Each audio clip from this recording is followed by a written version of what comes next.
E aí, pessoal, vamos resolver mais um exercício de física, né? Parte de física técnica. Hoje eu trouxe para vocês aqui um exercício sobre gráfico de dilatação linear, né? Envolvendo também o conceito de lâmina bimetálica. Bom, vamos ler aqui a questão, que diz o seguinte, ó. A figura mostra uma lâmina bimetálica de comprimento L0 na temperatura θ0.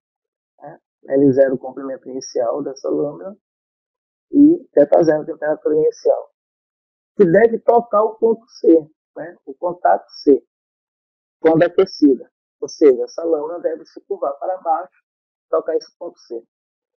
A lâmina é feita dos metais 1 e 2, cujas variações relativas do comprimento, ΔL dividido por L0, em função da variação de temperatura Δθ, encontra-se no gráfico. Né? Então, nós temos aqui o gráfico.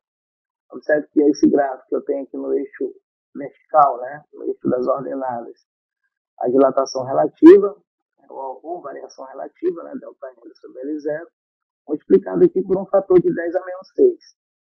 E no eixo horizontal, o eixo das abscissas, a gente tem exatamente os valores da variação de temperatura. Bom, qual é o objetivo da questão? Determine. Letra A, o coeficiente de dilatação linear, os metais 1 e 2, né, representado por esses gráficos aqui, por essas duas retas, no caso, né? E na letra B, qual dos metais deve ser utilizado na parte superior da lâmina para que o dispositivo funcione como desejado? E aí a gente vai ter que justificar a nossa resposta. Né? Justifique sua resposta. Bom, vamos por partes então. Vamos começar aqui pela letra A. Então, coloca aqui a letra A. Qual é o objetivo da letra A? Encontrar o coeficiente linear dos metais 1 e 2. Então, nós vamos chamar de alfa 1 coeficiente do metal 1 e de alfa 2 o coeficiente do metal 2. Então, alfa 1 e alfa 2. Então, a gente não sabe quais são esses dois valores aí.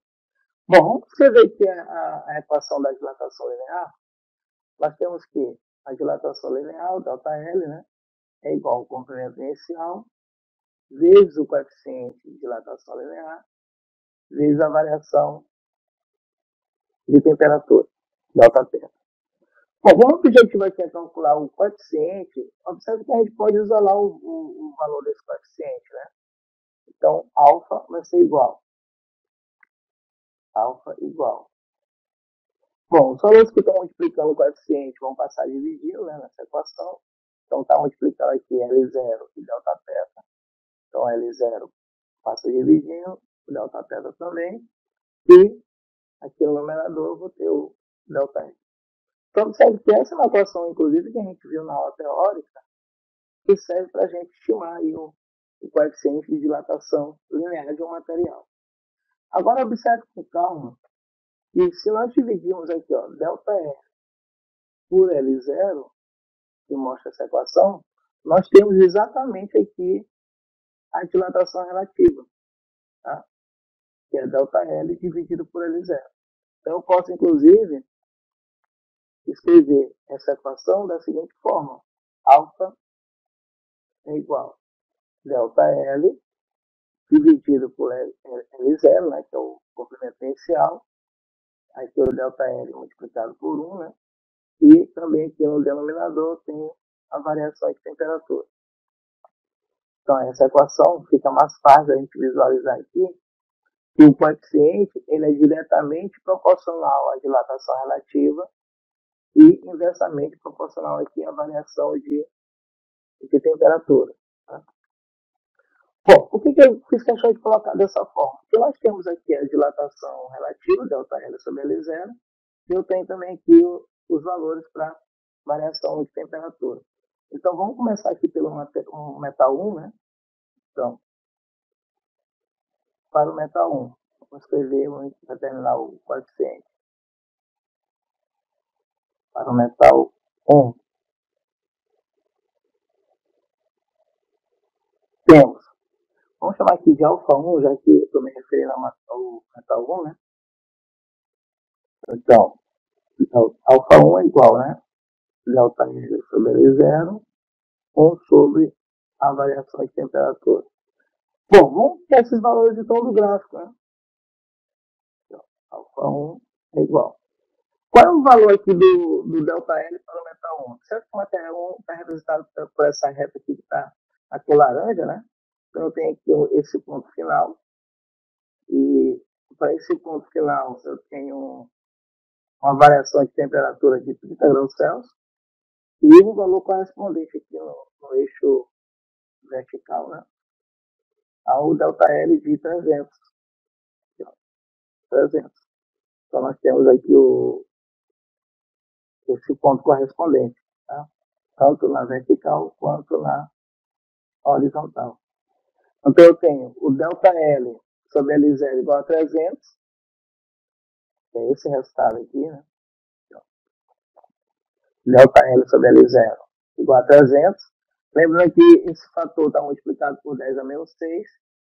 Então vamos colocar aqui o resultado, né? 300 vezes 10 elevado a menos 6. Vou até colocar separado aqui para vocês entenderem melhor. Então, para o metal 1, eu tenho o seguinte, ó, ΔL sobre L0 igual a 300 vezes 10 a menos 6. E o delta θ, que é a variação de temperatura, é igual a 30 graus Celsius. Tá? Então, esses dois valores é para o metal 1. Então, o alfa 1 vai ser igual a 300 vezes 10 a menos 6, que multiplica 1, dividido pela variação de temperatura, que é 30. Então, dividido por 30.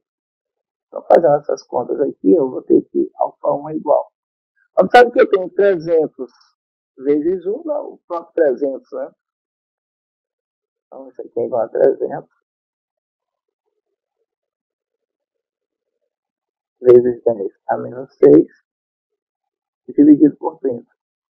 Ou seja, o alfa 1, que é o coeficiente de dilatação linear no metal 1, vai ser igual. Bom, dividindo aqui 300 por 30, a gente pode cancelar aqui um zero do numerador com o zero do denominador. E aí eu vou obter 30 dividido por 3, é igual a 10. Isso é igual a 10 vezes 10 a menos 6 graus Celsius a menos 1, que é a unidade do coeficiente de dilatação linear. Então nós temos aqui o primeiro resultado, que é o valor do coeficiente de dilatação linear do metal 1. Bom, observe que nós vamos usar a mesma equação para encontrar o do metal 2, né? Metal 2. Tá? Então, vamos escrever aqui, ó, para o metal 2. Para o metal 2. O que nós temos aqui para o metal 2? Então, eu vou ter o seguinte, ó, alfa 2 vai ser igual. A mesma equação, né? ΔL sobre L0, 1 sobre ΔT. Quais são os valores que nós temos aqui para o metal 2? Observe que no metal 2, o valor final aqui, ó, da variação de temperatura é o mesmo, né, que é 30, ó, variação 30. Já a dilatação relativa é 600. Então, observe que o valor da dilatação relativa para o metal 2 é o dobro da dilatação relativa para o metal 1. Então, como o coeficiente é diretamente proporcional à dilatação relativa e a variação de temperatura é a mesma, provavelmente, né, com certeza, o coeficiente do metal 2 vai ser 2 vezes o coeficiente do metal 1. Vai ser o dobro. Mas vamos mostrar aqui para vocês, né? Então, eu vou ter... Isso aqui eu vou fazer mais direto, né? Porque os valores já estão aqui no gráfico. Então, eu tenho aqui, ó, alfa 2 é igual. Delta L sobre L0 é 600. Então, aqui vai ficar 600 vezes 10 a menos 6, né? Fator aqui multiplicativo, 10 a menos 6, vezes 1, sobre a variação de temperatura, que é a mesma, é 30 graus Celsius. Então, dividido por 30. Ou seja, alfa 2 vai ser igual Bom, aqui eu vou fazer mais direto, então eu vou cancelar esse zero com esse zero, um zero do numerador com o zero do denominador. E 60 por 3 é 20, né? Então isso vai ser igual a 20 vezes 10 a menos 6 para o Celsius a menos 1. Então, realmente, como a gente tinha comentado anteriormente, o coeficiente do metal 2 né, é o dobro do coeficiente do metal 1. Então, letra A está respondida, a gente encontrou os coeficientes de dilatação linear dos metais 1 e 2. Tá? Vamos fazer agora a letra B, que é uma questão mais de análise, né, teórica, mas que nós vamos usar esse resultado da letra A, né? Bom, nós temos aí uma lâmina bimetálica. Então, o objetivo dessa lâmina bimetálica é que ela se encurve para baixo, né? A curva seja para baixo e toque esse contato C. Então, ela precisa que aconteça isso aqui, ó. Ela precisa ter a curvatura para baixo. Tá, tá fazendo isso aqui.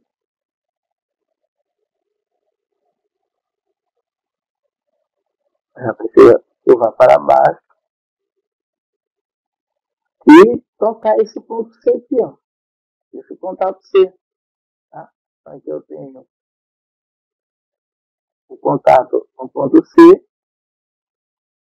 e ela precisa tocar exatamente esse ponto C. Bom, para essa lâmina se curvar para baixo, o que tem que acontecer? O coeficiente da parte superior, tá, tem que ser maior do que o coeficiente da parte inferior. Tá? Então, o metal que deve ser localizado na parte superior tem que ser o metal 2. Por quê? Porque o alfa 2 ele é maior do que o alfa 1. Então, o alfa 2, o metal 2, fica na parte superior. Vou colocar aqui alfa 2 dessa forma, né? Alfa 1. Então, esse material fica na parte superior e o alfa 1 fica na parte inferior. Conclusão. Como alfa 2 é maior do que alfa 1, então o metal 2 deve ser utilizado na parte superior da lâmina. Na parte superior da lâmina. Por quê? Para que a curvatura dessa lâmina seja para baixo. Tá? Então, aí, no caso, ela vai se curvar para, né, curvatura para baixo.